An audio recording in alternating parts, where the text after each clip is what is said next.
Hello everyone, welcome you all in your own channel Learn Everything. So ਅਸੀਂ ਕਰ ਰਹੇ ਸੀ physics ਦਾ chapter ਇਕੁਇਲਿਬਰੀਅਮ ਜਿਹਦੇ ਵਿੱਚ ਨੈਕਸਟ ਜੋ ਮੈਂਸ਼ਨ ਹੈ ਸਾਡੇ ਸਿਲੇਬਸ ਦੇ ਵਿੱਚ ਦੈਟ ਇਜ਼ ਦਾ ਹਾਈਡਰੋਲਿਸਿਸ ਆਫ ਸਾਲਟਸ। ਬਹੁਤ ਈਜ਼ੀ ਟੌਪਿਕ ਹੈਗਾ, ਇੰਪੋਰਟੈਂਟ ਹੈਗਾ। ਆਪਾਂ ਨੂੰ ਡਿਟੇਲਸ ਕਰਾਂਗੇ। ਪਹਿਲਾਂ ਲਾਸਟ ਵਿੱਚ ਮੈਂ ਤੁਹਾਨੂੰ ਇਹਦੇ ਜੋ ਸ਼ਾਰਟ ਹੈਂਡ ਨੋਟਸ ਵੀ ਜੋ ਇੱਕ ਫਾਰਮ ਦੇ ਵਿੱਚ ਦੱਸ ਦੇਵਾਂਗੀ ਕਿਹੜੇ ਹੈਗੇ, ਤੁਸੀਂ ਕਿੱਥੋਂ ਸ਼ਾਰਟ ਹੈਂਡ ਬਿਲਕੁਲ ਕਰ ਲੈਣਾ ਹੈਗਾ। First of all hydrolysis of salt ਕੀ ਹੈਗਾ? It is commonly observed that different salt on dissolution in water do not always form the neutral solution है ना, कि ਜਿਹੜੇ commonly ਦੇਖਿਆ ਗਿਆ ਕਿ ਜਿੰਨੇ ਸਾਰੇ salt ਹੈਗੇ ਜਦੋਂ ਉਹਨਾਂ ਨੂੰ ਤੁਸੀਂ ਪਾਣੀ 'ਚ ਡਿਸੋਲਵ ਕਰਦੇ ਹੋ ਜ਼ਰੂਰੀ ਥੋੜ੍ਹਾ ਨਾ ਹਰ ਵਾਰੀ ਉਹ ਨਿਊਟਰਲ ਸੋਲਿਊਸ਼ਨ ਹੀ ਬਣਾਉਂਦੇ ਆ। ਫੋਰ ਐਗਜ਼ਾਮਪਲ ਤੁਸੀਂ ਇੱਕ ਸੋਲਿਊਸ਼ਨ ਲੈ ਲਓ ਕਾਪਰ ਸਲਫੇਟ ਦਾ, ਉਹ ਐਸਿਡਿਕ ਹੁੰਦਾ, whereas aqua solution of sodium acetate ਉਹ ਬੇਸਿਕ ਹੁੰਦਾ ਆ। So however salt of strong acid and strong base such as sodium chloride form neutral solution. ਜਿੱਦਾਂ ਕਈ ਸਟਰੋਂਗ ਹੈਗੇ ਨੇ ਉਹ ਤਾਂ ਨਿਊਟਰਲ ਸੋਲਿਊਸ਼ਨ ਬਣਾ ਲੈਂਦੇ, ਪਰ ਜ਼ਰੂਰਤ ਨਾ ਸਾਰੇ ਹੀ ਬਣਾਉਂਦੇ ਆ। This is due to the fact that salt on dissociation in water undergo dissociation to form ion. ਸਾਨੂੰ ਵੀ ਪਤਾ ਜਦੋਂ ਉਹਨੂੰ ਪਾਣੀ 'ਚ ਆਪਾਂ ਡਿਜ਼ੋਲਵ ਕਰਾਂਗੇ ਉਹ ਕੀ ਕਰਨਗੇ, ਡਿਸੋਸੀਏਟ ਹੋ ਕੇ ਆਇਨ 'ਚ ਟੁੱਟ ਜਾਣਗੇ। These ion can interact with water molecule and thereby produce either an acidic or alkaline solution. ਇਹ ਹੈ ਦੇਖੋ ਕਿ ਉਹੀ ਆਇਨ ਜਿਹੜੇ ਆ ਨਾ, ਜਦੋਂ ਉਹ ਸਾਲਟ ਡਿਸੋਸੀਏਟ ਕਰ ਗਿਆ ਆਪਣੇ 'ਚ, ਉਹ ਆਇਨ ਇੰਟਰੈਕਟ ਕਰਨਗੇ ਵਾਟਰ ਮੋਲੀਕਿਊਲ ਨਾਲ, ਤੇ ਜਾਂ ਫਿਰ ਉਹ ਐਸਿਡਿਕ ਸੋਲਿਊਸ਼ਨ ਬਣਾ ਦੇਣਗੇ ਜਾਂ ਫਿਰ ਅਲਕਲਾਈਨ ਬਣਾ ਦੇਣਗੇ। alkaline पता ना, the base soluble in water that is called alkaline. This process is called hydrolysis. So hydrolysis की सी इंटरैक्शन हुई एनायन दी या कटायन दी सॉल्ट दे। सॉल्ट ना जो सॉल्ट कोई सॉल्ट सीगा वो डिसोसीएट हो गया, डिसोसीएशन होकर उन्हें एनायन देते या कटायन देते। हुण ये एनायन या कटायन जो वाटर दे नाल मिल के एसिडिक या बेसिक, ठीक है, वाटर के नाल मिल के एसिडिक या बेसिक सोल्यूशन बनाते उन्होंने बोलते हैं आप हाइड्रोलिसिस। देख लो, इंटरैक्शन ऑफ एनायन और cation of salt with water to produce an acidic or basic solution is called as hydrolysis। clear है, बहुत ज़्यादा easy है। एक बार फिर मैं दस दिनी कि कोई सॉल्ट आ वो डिसोसीएट किया, डिसोसीएट करके वो एनायन बने या कटायन बने। एनायन कटायन जोड़े भी बने है उन्होंने की किया, एनायन कटायनस ने वाटर के नाल रिएक्ट करके कोई एसिडिक या बेसिक सोल्यूशन बना दिता, उन्होंने आप की बोलिया हाइड्रोलिसिस। इस पूरे प्रोसैस क्लीयर, आई होप तुहानूं डेफिनेशन क्लीयर हो गई होगी। Hydrolysis the reverse of neutralisation. देखो न्यूट्रलाइजेशन तो उन्हें न्यूट्रल हो जाना सीगा, ना एसिडिक होना सी ना बेसिक होना सी, है ना, बट हाइड्रोलिसिस इहदा रिवर्स है, उल्टा। थोड़ा जो आपां पता इस टॉपिक नूं जे कंप्लीटली स्टडी करांगे, जे विचों भी कोई क्वेश्चन आ जाता तुसीं आराम नाल कर पाओगे। मतलब जे तुसीं इह जिहड़ा चैप्टर हैगा दा थोड़ी डेप्थ समझ लोगे, ठीक है, इस कॉन्सैप्ट की डेप्थ समझ लोगे तो वो की होएगा, तुहानूं अगर कोई होर भी क्वेश्चन आता तुहानूं जर्नलाइज करना बहुत ईजी हो जाएगा। सो दैट्स वाई मैं तुहानूं डिटेल दे विच भी टॉपिक करा रही हूँ। रास्ते में ये आप जो इंपॉर्टेंट फॉर्मूलेज वो भी देख लवांगे। First is the hydrolysis is reverse of neutralization. मतलब ये न्यूट्रलाइजेशन का उल्टा है। देखो हुणे तां आपां पढ़िया हाइड्रोलिसिस की उहदे विच की हो रहा, कोई एसिडिक या बेसिक सोल्यूशन बन रहा ना, एसिडिक या अल्कालाइन सोल्यूशन बन रहा, बट न्यूट्रलाइजेशन तो नहीं इदां हुंदा, कुछ तो न्यूट्रलाइज हो जाते हैं। So the pH of the solution get affected by this interaction. pH affect हो गई, क्यों ही इफेक्ट, क्यों, क्योंकि ये एसिडिक बने या बेसिक, एसिडिक लिए pH 7 तो घट हो जाएगी, बेस लिए ज़्यादा हो जाएगी 7 तो। सो यानी कि ये pH इफेक्ट हो गई। The cation of strong acid such as Na positive, K positive, Rb positive, ये सारे जिन्ने स्ट्रॉन्ग बेस के कटायन है। तो जे मैं एनायन गल करा कोई स्ट्रॉन्ग एसिड के like Cl negative, Br negative, जो NaCl Cl नैगेटिव हो गया, Br negative, I negative, NO3 negative. So ये सारे दसे अलग अलग स्ट्रॉन्ग एसिड के एनायन तो स्ट्रॉन्ग बेस के cation, they do not hydrolyzed and therefore the solution of salt formed by strong acid and strong base are neutral.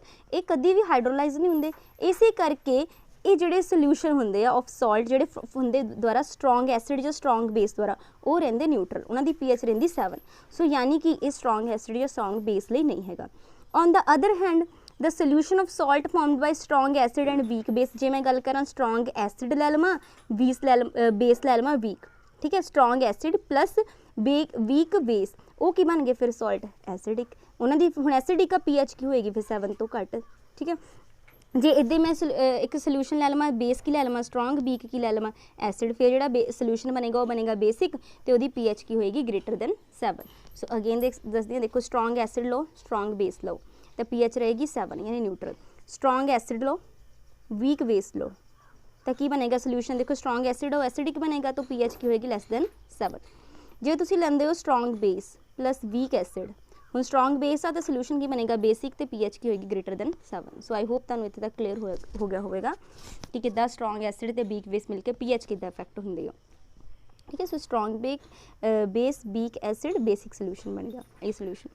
This can be easily explained by developing the quantitative relationship between the pH of the salt solution, ionization constant of acid and base and their concentration. So ये ਜਿਹੜਾ ਅਸੀਂ easily explain ਕਰ ਸਕਦੇ ਹਾਂ, ਮਤਲਬ ਇੱਕ quantitative relationship ਲਿਆਉਂਦੇ ਆਪਾਂ pH ਦੇ ਵਿਚਕਾਰ, ਉਸ ਜਿਹੜਾ salt solution ਬਣਾਇਆ ਨਾ ਤੁਸੀਂ ਉਹਦੀ pH ਤੇ ionization constant ਔਰ ਕੀਤਾ ਸੀ ਨਾ ਅਸੀਂ ਵਾਟਰ ਦਾ ਕੌਂਸਟੈਂਟ KW ਜਿੱਦਾਂ ਵਾਟਰ ਆਇਓਨਾਈਜੇਸ਼ਨ ਕੌਂਸਟੈਂਟ ਸੀ, ਇਹਦੇ ਅਸੀਂ ਆਇਓਨਾਈਜੇਸ਼ਨ ਕੌਂਸਟੈਂਟ ਦੇਖਾਂਗੇ ਐਸਿਡ ਦਾ, ਠੀਕ ਹੈ, ਜਿੱਦਾਂ KA ਐਸਿਡ ਦਾ ਹੋਏਗਾ ਜਾਂ ਫਿਰ ਉਹਨਾਂ ਦੇ ਬੇਸ ਦਾ ਐਂਡ ਦੇਅਰ ਕੌਂਸਨਟ੍ਰੇਸ਼ਨ। ਯਾਨੀ ਇਹ ਇੱਕ ਰਿਲੇਸ਼ਨ ਆਪਾਂ ਡਿਵੈਲਪ ਕਰਕੇ ਇਹਨਾਂ ਨੂੰ ਬਹੁਤ ਈਜ਼ੀਲੀ ਐਕਸਪਲੇਨ ਕਰ ਸਕਦੇ ਹਾਂ।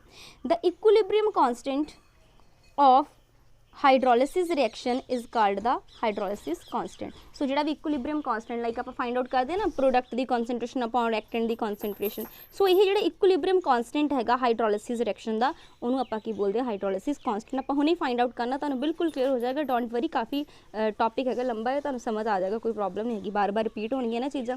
ਦ general hydrolysis equilibria and hydrolysis constant are given here. ਦੇਖੋ ਸਭ ਤੋਂ ਪਹਿਲਾਂ ਹਾਈਡਰੋਲਿਸਿਸ ਲਈ ਐਨਾਇਨ ਦੀ, let's say this is the salt, acid ਤੇ ਬੇਸ ਮਿਲ ਕੇ ਬਣ ਗਿਆ ਇੱਕ ਸॉल्ट, ਤੇ ਸਾਡੇ ਕੋਲ ਉਹਨੂੰ ਵਾਟਰ ਨਾਲ ਰਿਐਕਸ਼ਨ ਕਰਵਾਈ ਆਪਾਂ, ਠੀਕ ਹੈ, ਤੇ ਉਹਨੇ ਸਾਨੂੰ ਦੇ ਦਿੱਤਾ ਐਸਿਡ ਐਂਡ ਬੇਸ, ਇੱਧਰ ਬਣ ਗਿਆ HA। ਤੁਹਾਨੂੰ ਪਤਾ ਨਾ ਵਾਟਰ ਦੇ ਵਿੱਚ ਕੀ ਹੋਏਗਾ H positive OH negative, similarly ਇਹਦੇ ਵਿੱਚ ਇੱਕ ਪੋਜ਼ਿਟਿਵ ਹੋਏਗਾ, ਲੈਟਸ ਸੇ A ਹੈ ਨੈਗੇਟਿਵ B ਹੈ ਪੋਜ਼ਿਟਿਵ, ਤੇ ਪੋਜ਼ਿਟਿਵ ਨੈਗੇਟਿਵ 'ਚ ਇੰਟਰੈਕਸ਼ਨ ਹੋ ਗਈਆਂ, A ਜੁੜ ਗਿਆ H ਦੇ ਨਾਲ ਤੇ B ਜੁੜ ਗਿਆ OH ਦੇ ਨਾਲ, ਠੀਕ ਹੈ। ਸੋ ਇਹ ਬਣ ਗਿਆ ਐਸਿਡ ਐਂਡ ਬੇਸ।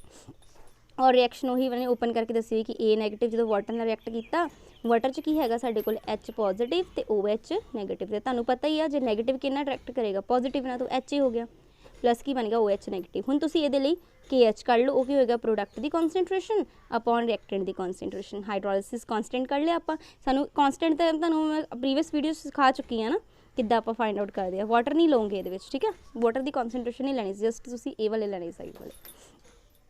ਹੁਣ ਦੇਖੋ ਇਹਦੇ ਲਈ ਹਾਈਡਰੋਲਿਸਿਸ ਆਪਾਂ ਕੈਟਾਇਨ ਦੀ, ਇਹ ਤਾਂ ਪਹਿਲਾਂ ਇਹਦੇ ਵਿੱਚੋਂ ਐਨਾਇਨ ਦੀ ਲੈ ਲਈ, ਹੁਣ ਕੈਟਾਇਨ B ਪੋਜ਼ਿਟਿਵ ਲੈ ਲਓ। ਪੋਜ਼ਿਟਿਵ ਵਾਲਾ ਵਾਟਰ 'ਚ ਕਿੰਨਾ ਰਿਐਕਟ ਕਰੇਗਾ ਨੈਗੇਟਿਵ ਵਾਲੇ ਨਾਲ, ਸੋ ਅਗੇਨ ਇਹਦਾ ਵੀ KH ਕਰ ਲਓ, ਪ੍ਰੋਡਕਟ ਦੀ ਕੌਨਸਨਟ੍ਰੇਸ਼ਨ ਪ੍ਰੋਡਕਟ ਆਇਨਸ ਦੀ ਅਪੋਨ ਰਿਐਕਟੈਂਟ ਦਾ ਜਿਹੜਾ ਹੈਗਾ। ਸੋ ਇਹੀ ਜਿਹੜੀ ਫ੍ਰੈਕਸ਼ਨ ਹੈਗੀ ਆ, fraction of total salt that get hydrolyzed at equilibria, मतलब ਕਿੰਨਾ ਸਾਲਟ ਜਿਹੜਾ ਹੈਗਾ ਟੋਟਲ ਦੇ ਵਿੱਚੋਂ ਕਿੰਨੀ ਫ੍ਰੈਕਸ਼ਨ ਉਹਦੀ ਜਿਹੜੀ ਆ ਹਾਈਡਰੋਲਾਈਜ਼ ਹੋਈ ਆ ਇਕੁਇਲਿਬਰੀਅਮ ਤੇ, ਉਹਨੂੰ ਆਪਾਂ ਬੋਲਦੇ ਆ degree of hydrolysis and it is written as H, ਠੀਕ ਹੈ। ਸੋ ਡਿਗਰੀ ਆਫ ਹਾਈਡਰੋਲਿਸਿਸ ਪਤਾ ਲੱਗ ਗਿਆ H ਕੀ ਹੁੰਦੀ ਆ, ਟੋਟਲ ਸਾਲਟ ਚੋਂ ਕਿੰਨੀ ਫ੍ਰੈਕਸ਼ਨ ਉਹਦੀ ਹਾਈਡਰੋਲਾਈਜ਼ ਹੋਈ ਆ ਬਸ ਸਾਲਟ ਦੀ, ਦੈਟ ਇਜ਼ ਇਕੁਇਲਿਬਰੀਅਮ ਤੇ ਵੀ ਯਾਦ ਰੱਖਣਾ, ਉਹਨੂੰ ਡਿਗਰੀ ਆਫ ਹਾਈਡਰੋਲਿਸਿਸ ਕਹਿੰਦੇ ਆ। ਹੁਣ ਆਪਾਂ ਗੱਲ ਕਰਦੇ ਆ relation of hydrolysis constant and KA and B। सब तो पहला आप हाइड्रोलिसिस लेने salt of weak acid and strong base, मतलब एसिड वीक लै रहे हो स्ट्रॉन्ग बेस लै रहे हो। The hydrolysis of salt of weak acid and strong base, base strong है तो सोल्यूशन की बनेगा अल्कलाइन सोल्यूशन बनेगा, मैं तुहानूं उपर दसदा ही हाँ due to presence of free OH negative, ठीक है। हुण बेस ਉਹਦੇ ਵਿੱਚ OH नैगेटिव फ्री तो हो गया।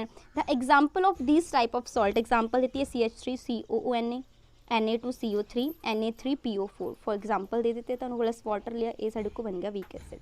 लेट अस कंसीडर जर्नल ले लेने solution of salt like MX ले लिया आप, ठीक है, स्ट्रॉन्ग नाल strong bye strong base MOH and weak acid ले लो एक H, क्योंकि असी एसिड वीक लै रहे हैं ना तो स्ट्रॉन्ग बेस लै रहे हैं आप। हुण स्ट्रॉन्ग बेस जिहड़ा आ वो लवांगे MOH तो वीक एसिड की ले लांगे HX, क्लीयर।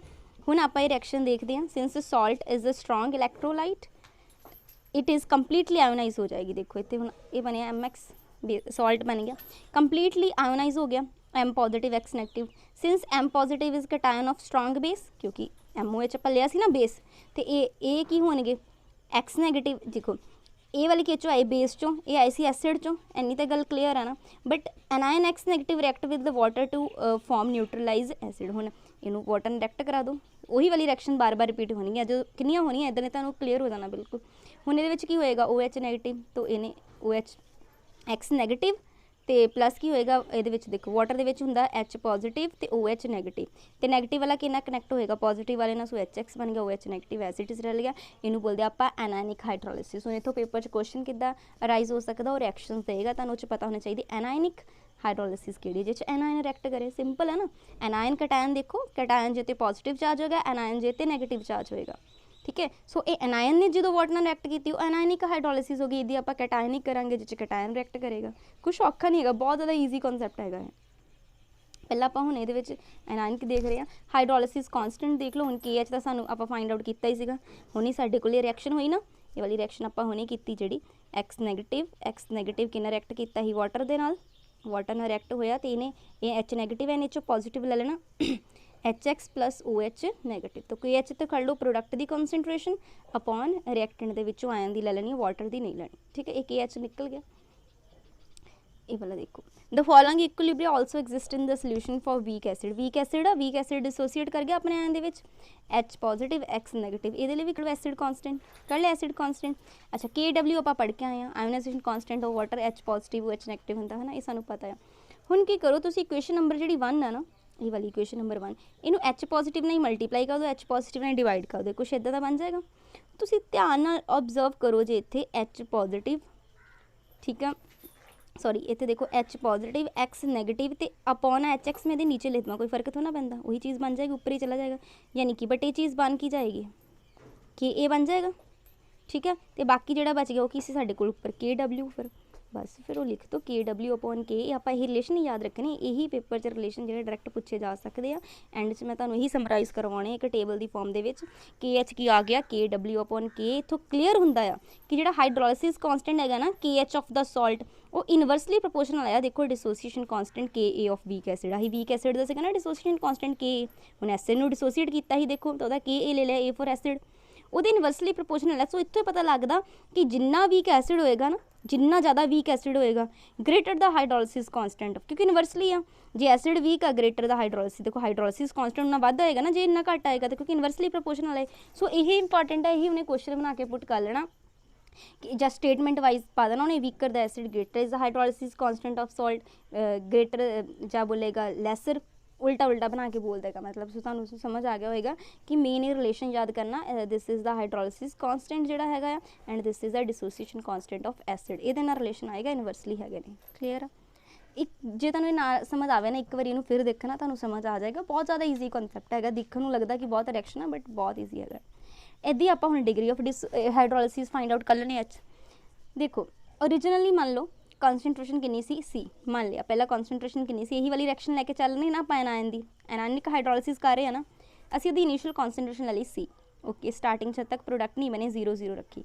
फिर क्या होया H डिग्री के नाल वो हाइड्रोलाइज कर गया, कितनी डिग्री नाल H डिग्री नाल, तो C C का H मल्टीपल माइनस हो जाएगा, मतलब कितनी हाइड्रोलिसिस हो गई CH हो गई, ओके। यानी इधर CH बन गया। H की है डिग्री ऑफ हाइड्रोलिसिस, मतलब कितनी डिग्री नाल वो डिसोसीएट किया, सो डिग्री का मल्टीप्लाई हो जाएगी ना, ओके। सो सानू पता हाइड्रोलिसिस कॉन्सटेंट की होंदा प्रोडक्ट की कॉन्सनट्रेशन अपॉन रिएक्टेंट की। सो प्रोडक्ट की कितनी है CH, नीचे रिएक्टेंट की है C इंटू 1 माइनस H, क्योंकि C दे विचों CH तो चले गया इधर, सो C कॉमन निकल गया ही 1 माइनस H। सो पुट कर दोगे आ जाएगा। सिंस हुण H जिहड़ा हैगा वो होंदा बहुत स्मॉल, ये डिग्री ज़्यादा नहीं होंदी, क्योंकि आप एसिड भी किद्दां दा लै रहे हैं ना, देखो आप वीक एसिड लिया सी। सो ये की है H की हैगा स्मॉल, बहुत ज़्यादा स्मॉल, यानी कि 1 माइनस H, H तो ऑलरेडी स्मॉल, जब 1 चो बहुत चीज़ स्मॉल माइनस करोगे अप्रॉक्सीमेटली इक्वल टू 1 ही रहेगी ना। सो इनू तुसीं करो 1 ही पुट कर दो, जो तुसीं 1 ही पुट करोगे इत्थे तो साडे कोल KH की आ जाएगा CH स्केयर अपॉन 1, ठीक है। यानी कि C की आ जाएगा KH अपॉन H स्केयर, ये देखो ये H कह दो KH अपॉन C स्केयर सीगा, स्केयर तो यही वाली चीज़ बन गई, स्केयर तो उधर जाके की हो गया स्केयर रूट। सो यही सानू पेपर च पूछा जा सकता कि जी डिग्री आ, जी डिग्री ऑफ हाइड्रोलिसिस है, ये कितनी होगी KW upon KA dot C, ठीक है। नॉट वरी, एक टेबल की फॉर्म भी अगे कर लेने आप। नैक्सट पीएच लिए देखो पूरा आर्टिकल ड्राइव करना, बट रिजल्ट असी यही याद रखना अपने पेपर लिए। मैं ड्राइव भी करवा देनी है, देखो सिंपल है। OH नैगेटिव जी कॉन्सनट्रेशन होनी CH सी, उन्हें आप देखी ना, ये देखो तब नाल दिखाई जानी है मैं, ये देखो ये दोनों ही CH है, OH नैगेटिव की भी CH है, ठीक है, OH नैगेटिव की भी CH हैगी है। सो H पॉजिटिव सानू ये तो आप किया ही KW की होंदा OH negative and H positive minus in constant of water, ठीक है। इतों साढ़े को वैल्यू निकल गई H पॉजिटिव की, नीचे ला जो KW अपॉन OH नैगेटिव, ये आ गया। OH नैगेटिव की कॉन्सनट्रेशन हैगी CH, ओके। तो हुणे आप ये वैल्यू भी फाइंड आउट की H की, वो आप पुट कर दी, उन्होंने लिखने का तरीका है, ठीक है, लिख लिया उन्हें।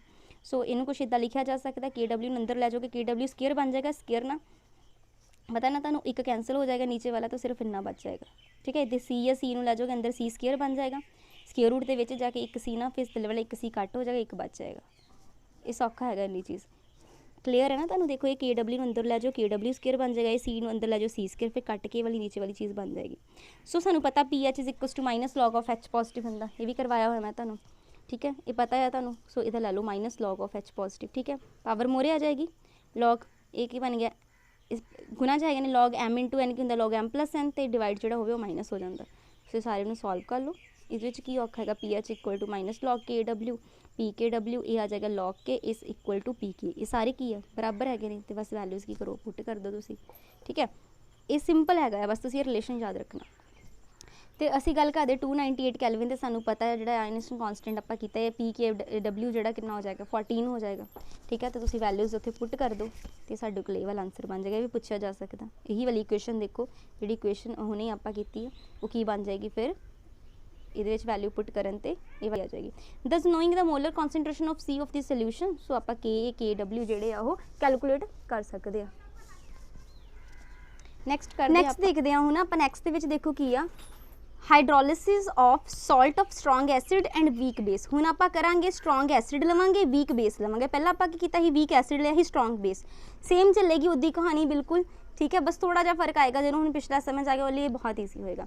सो ऑब्वियसली स्ट्रॉन्ग एसिड लिया तो जो नाल वीक बेस लिया, हुण एसिड स्ट्रॉन्ग आ तो जो पर्टिकुलर सोल्यूशन बनेगा ऑब्वियसली स्ट्रॉन्ग एसिड आ तो एसिडिक सोल्यूशन बनेगा ना, क्योंकि वो फ्री आयन एच पॉजिटिव ज़्यादा है नहीं, क्योंकि एसिड स्ट्रॉन्ग है। सो ये एग्जाम्पल ही NH4Cl। ठीक है, यही वाली लैके चलेगा। ये जनरल के केस MX ले लेगा स्ट्रॉन्ग एसिड चो, तो बेस चला लेगा OH। ठीक है, वीक बेस है। सो हुण आप रिएक्शन प्रोसीड करवावांगे MX तो M पॉजिटिव X नैगेटिव आ गया। पहला आप की ली सी एनायनिक हाइड्रोलिसिस, हुण आप कैटायनिक हाइड्रोलिसिस करांगे। ये आप कैटायन ले लें, ये रिएक्ट कर जाएंगे वाटर नाल। हुण वाटर च की हुंदा H पॉजिटिव तो OH नैगेटिव, पॉजिटिव वाले किन्ना रिएक्ट करेंगे नैगेटिव नाल, तो MOH बन गया प्लस H पॉजिटिव। इनू आप बोल दिता कैटायन दी हुई तो कैटायनिक हाइड्रोलिसिस, सिंपल है ना। हाइड्रोलिसिस कॉन्स्टेंट सेम कड्डोगे, किद्दां निकलेगा हाइड्रोलिसिस कॉन्स्टेंट, प्रोडक्ट की concentration upon reactant the water नू निगलैक्ट करना इत्थे तुसीं। ठीक है, सेम MOH है टुट के तुहानूं M पॉजिटिव तो OH नैगेटिव देगा, इसलिए के भी बेस का है। सो बेस का कढ़ लो, जिद्दां उत्थे असीं एसिड का कढ़े। KW सानूं पता की हुंदा, सेम बाकी सारा करोगे। ये भी KH की आएगा KW अपॉन KB, ये भी इनवर्सली आया। इत्थों भी सानूं डायरैक्ट क्लीयर हुंदा कि जिहड़ा हाइड्रोलिसिस कॉन्स्टेंट है इनवर्सली प्रोपोर्शनल आया डिसोसीएशन कॉन्स्टेंट ऑफ बेस। इसदा मतलब जिन्ना वीक होएगा बेस उन्नी ज़्यादा की होएगी हाइड्रोलिसिस कॉन्स्टेंट ऑफ सॉल्ट, मतलब hydrolysis constant of the salt उन्ना ज़्यादा होएगा जिन्ना वीक की होएगा बेस। ठीक है, weaker the base greater is the hydrolysis constant of salt. Same ही है ना, देखो कोई रिपीट हो रहा हुण इहदी डिग्री ऑफ हाइड्रोलिसिस है सेम H नाल, सेम सारा कुछ सेम चलेगा। बस इत्थे के इहदी जगह के भी आएगा। ठीक है, ये भी सारा सेम चलेगा, तुहानूं ईजी लगना है। देखो जिन्हों पिछला आ गया वो सेम देखो वही चलेगा ना। हुण लास्ट ते हैगा salt of weak acid and weak base. Acid भी वीक लै रहे हो, बेस भी की लै रहे हो, वीक लै रहे हो। in this case both the cation and anion undergo hydrolysis to same extent, तो उन्होंने सेम एक्सटेंट ते हाइड्रोलिसिस होएगी। तो जो रिजल्टिंग सोल्यूशन होएगा मे बी न्यूट्रल एसिडिक और बेसिक, डिपेंड करता रिलेटिव स्ट्रेंथ किदां दी है एसिड एंड बेस की। कॉमन एग्जाम्पल है जिदा ये वाले ले 3-4 CH3 CONH4 NH4 CO3 Al PO4 etcetera the इन्हां दी हाइड्रोलिसिस लई ये बने weak acid weak base. Let's इनू भी असीं जदों अगेन स्टैंडर्डाइज फॉर्म दे विच लै लिया, जनरल फॉर्म ले लिया MX plus water, reaction M positive X negative. Since both the cation and anion are weak base and weak acid respectively both of these hydrolysis in water, दोनों hydrolysis कर जाएंगे। तो एनायनिक हाइड्रोलिसिस भी हो गई, cationic भी होगी। देखो दोनों हो रही हैं कैटायनिक एज वेल एनायनिक। आप पहला पढ़े ना अलग अलग, एक एनायनिक हुई सी एक कैटायनिक, वो भी याद रखना तुसीं के कैटायनिक होंदी के एनायनिक, इन्हां च दोनों हो गई ने। सो ये भी आप करना हाइड्रोलिसिस कॉन्स्टेंट अगेन सेम कढ़ लेना, किद्दां कढ़दे असीं प्रोडक्ट अपॉन रिएक्टेंट, दोनों आए थे रिएक्टेंट दे विच। फिर एसिड की कढ़ लिया, ये बेस भी आ बेस भी कढ़ लाँगे। ये जी इक्वेशन हम डिवाइड करांगे XVI नूं बाय इहदे नाल, जो आप करांगे सारियां वैल्यूज़ तुसीं देख लो पुट करके बिल्कुल आंसर बन जाना तुहाडा यही KW upon KA into KB। वही वाली रिएक्शन चलनी, बस ये की है KA KB दोनों इनवॉल्व है। सो इन दिस केस ये वाला केस लिया जो आप जो साडे कोल वीक एसिड तो वीक बेस है नहीं, तो वो केस तुसीं डायरैक्ट याद रखना कि KH कितना आंदा KW अपॉन KA तो KB। हुण ये दोनों दे इनवर्सली प्रोपोर्शनल आया, ठीक है ना, जो दोनों वीक हैगे ने। सो इतों साडा कनकलूजन की निकलिया कि ये दोनों दे इनवर्सली प्रपोर्शनल आ। डिग्री ऑफ हाइड्रोलिसिस सेम उदी कड्डांगे, हुण ये दोनों हैगे ने C1 - C1 - H, मतलब जिन्होंने दो हुण चंगी तरह कर लिया, तीसरा औखा नहीं लगेगा क्योंकि ये दोनों ही आ रहे हैं, ए भी आ रहा तो बी भी आ रहा। ठीक है, जे तुहानूं नहीं देखो मैं तुहानूं उहदा करवा भी दिंदी आ, किसी नूं भुलेखा भी लगदा तो KH असीं फाइंड आउट कर लेना पहलां। देखो ये तो product upon reactant water neglect करना, तो ये KH आ गया है ना। फिर एसिड दोनों ये है, दोनों डिसोसीएट करनगे, आप पढ़ लिया। फिर KA ते KB प्रोडक्ट की अपॉन रिएक्टेंट की कॉन्सनट्रेशन लिख ली। KW सानू पता है। हुण जिहड़ा KH आ, असीं की कीता, जिहड़ी इक्वेशन साडे कोल सी ना ये वाली, इनू डिवाइड कर दिता H पॉजिटिव OH नैगेटिव ना, तो मल्टीप्लाई भी इन्ना कर दिता। तुहाडे कोल देखो ये वैल्यूज़ पईयां होईयां, तुहाडे कोल आ पई है ना BOH upon B positive OH negative अलग लिख लिया, HA अपॉन A अलग लिख लिया, A अलग। तो ये किहदी वैल्यू हैगी, जिहनूं मैं डिवाइड च नीचे लिख लवां तो KA दी, इनू इहदे डिवाइड च लिख लवां KB दी, तो वैल्यूज़ पुट कर दित्तियां। KA KB दोनों तुहाडे तो पए हैं, बस फिर सौखा ही। सेम इदां ही वाला करना है तो H की वैल्यूज़ ज़्यादा ही। सो ये सानू की पता लगा, it may be note as in this case degree of hydrolysis independent of the concentration of solution. इतने C नहीं आया ना, बाकी दोनों च C आया सी ना। सो इत्थों सानू पता लग गया कि इतने कॉन्सनट्रेशन से डिपेंड नहीं करती डिग्री ऑफ हाइड्रोलिसिस। ठीक है, further the weaker acid and the base greater is the degree of, Jinnah weaker होंगे डिग्री ऑफ हाइड्रोलिसिस, देखो रिवर्सली है तो ऑब्वियसली है ना, ये जिन्ने वीक होंगे उन्नी डिग्री ऑफ हाइड्रोलिसिस ज़्यादा होगी। सिमिलरली पीएच लिए आप फाइंड आउट करना, सेम सारा प्रोसीजर, तुसी जस्ट रिजल्ट याद रखना। ठीक है, बाद समराइज भी हो जाना, टेंशन लेनी कोई। ये देखो हुण तुसी रिजल्ट याद रखने, PKA is less than PKB, मतलब जो एसिड ਲਈ आ वो PKA लैस हैगा PKB नालों। PK PAB कड्ढे ना ਆਪਾਂ हुणे, देखो इत्थे ग्लास दे विच ये वाले देखो PKA ते PKB आ ले होए अलग अलग देखो। सो ये देखो जे PKA भी लैस हैगा आ, जूम कर लेना थोड़ा, pH of solution will be less then 1/2 pKw and consequently solution will be acid। यही इक्वेशन देख लो, PKA जे लैस दैन हो जाएगा PKB नालों, तो जो सोल्यूशन आ वो जी pH वो 1/2 pKw नालों की हो जाएगी, घट हो जाएगी। ये मतलब कि सोल्यूशन की हो जाएगा एसिडिक। अगेन जो ग्रेटर दैन होएगा तो जो सोल्यूशन आ वो ज़्यादा हो जाएगी ये नालों, तो सोल्यूशन की हो जाएगा एल्केलाइन। जो दोनों बराबर है फिर न्यूट्रल हो जाएगा, क्योंकि सोल्यूशन की PK ये जोड़े बराबर ही हो जाएगी। सो सौखा नहीं, डायरैक्ट रिजल्ट ही पेपर इदां दे पूछे जाते हैं, तुहानूं मैं दस दिंदी हां। हुण ये आपां कीता weak acid and weak base, हुण असीं करदे हां strong acid and strong base. Strong acid strong base दे विच की होएगा, जिहड़ा सॉल्ट आ ना वो अंडरगो ही नहीं होएगा हाइड्रोलिसिस, तो सोल्यूशन की बनेगा न्यूट्रल। क्लीयर, हुण आपां सारे नूं सम अप करदे हां। टेबल देखो दिता कितना वधिया, ये सारे दा एक निचोड़ इत्थे दस्सिया होया। वीक एसिड ते स्ट्रॉन्ग बेस लिया सी, तुसीं वीक एसिड लिया ही स्ट्रॉन्ग बेस, तो गिवन जिहड़ा फिर सोल्यूशन बनिया सी वो एल्केलाइन बनिया सी ना, क्योंकि स्ट्रॉन्ग बेस एग्जाम्पल ये लई सी, तो उहदे विच KH के इक्वल टू आ गया ही KW अपॉन KA, तो degree of hydrolysis KW upon KA सी, तो PH की आ गया सी ये बराबर। याद करने हैं, देखो ये डायरैक्ट पेपर आ सकते हैं। स्ट्रॉन्ग एसिड ते weak base, sorry strong acid ते वीक बेस, ਉਹਦੇ ਲਈ एग्जाम्पल बस KE की जगह KB आ गया सी। ठीक है, बाकी सारा तो सेम ही रहा ही। ठीक है, प्लस की जगह इतने माइनस है। Last week acid weak base दोनों KA तो KB वैसे सी, C तो इंडिपेंडेंट हो गया सी, तो साढ़े को आया सी रिजल्ट प्लस प्लस है। C की जगह बस KB है इतने, तो K की जगह KB तो KW। जो स्ट्रॉन्ग एसिड स्ट्रॉन्ग बेस है NaCl वो अंडरगो हाइड्रोलिसिस होणगे। क्लीयर है ना, तो ये क्लीयर होया, बहुत ज़्यादा इंपॉर्टेंट सीगा। आप सारी डेरीवेशनस भी देख लिया किद्दां होईयां, लास्ट रिजल्ट भी देख लिया किद्दां हो रहा, क्यों हो रहा, असीं ये भी देख लिया। जे तुहानूं वीडियो पसंद आई मैंने लाइक एंड कमेंट करके जरूर दसना। Thanks for watching the video.